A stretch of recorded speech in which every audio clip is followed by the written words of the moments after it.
sounded up and it sang a lovely song.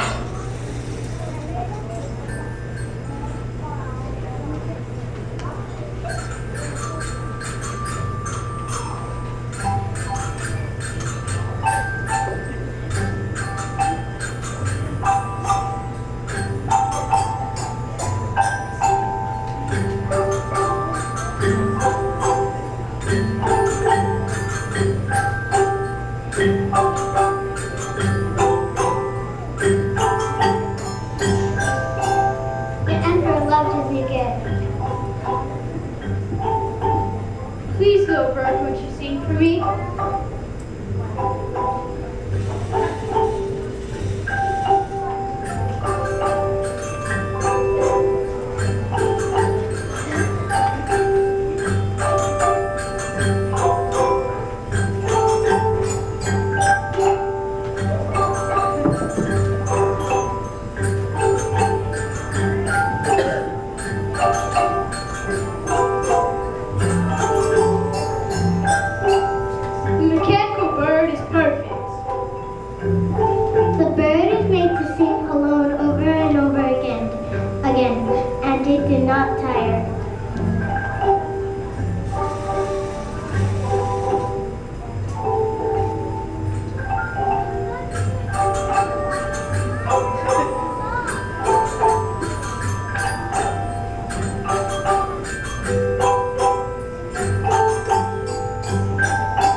When the emperor did call for the bird, he realized it had flown away. How ungrateful!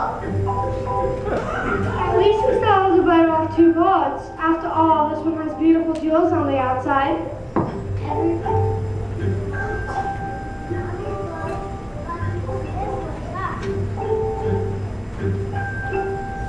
The mechanical bird sounds very much like the real one, but something is missing. However, the nightingale was banished from the land, and the mechanical bird was placed on a silk pillow by the emperor's bed. Years drew on, and the emperor played the mechanical bird every night.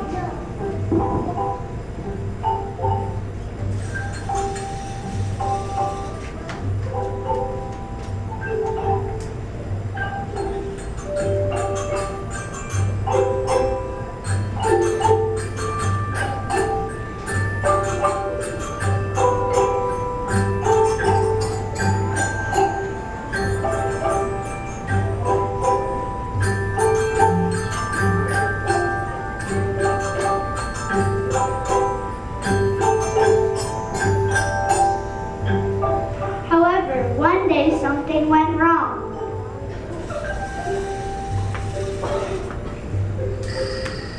The wheels inside were nearly worn out. For 5 years, the mechanical bird was only allowed to sing once a year. As the years drew on, the emperor grew old and became ill. He was so ill that the doctors thought he would not live.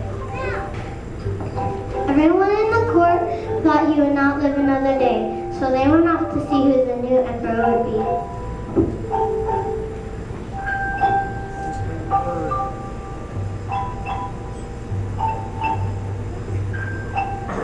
But the emperor was not dead. He called out to the mechanical bird, "Please, little bird, would you sing for me?"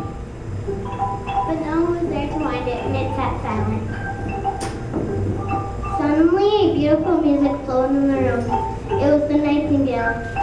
As the nightingale sang, the emperor began to feel better.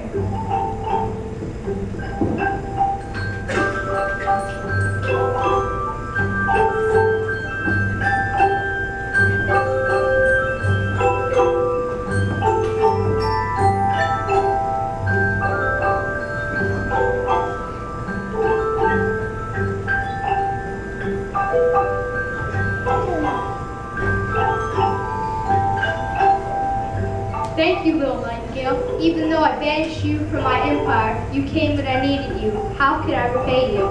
Just rest and go strong. I I will sing you to sleep.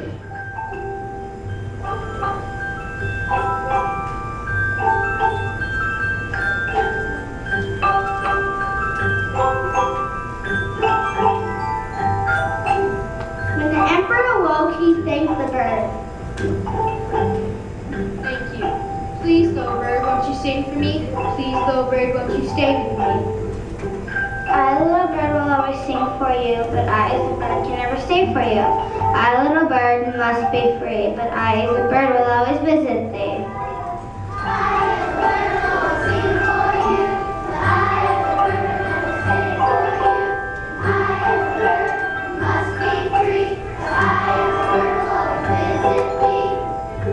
A nightingale with a beautiful song flew away, and when the court returned to the palace, they were amazed.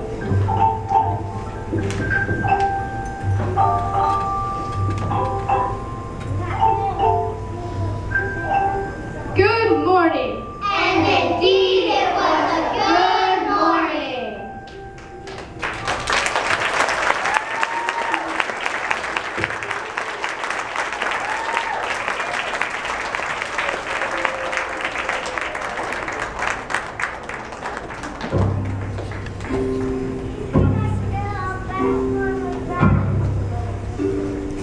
The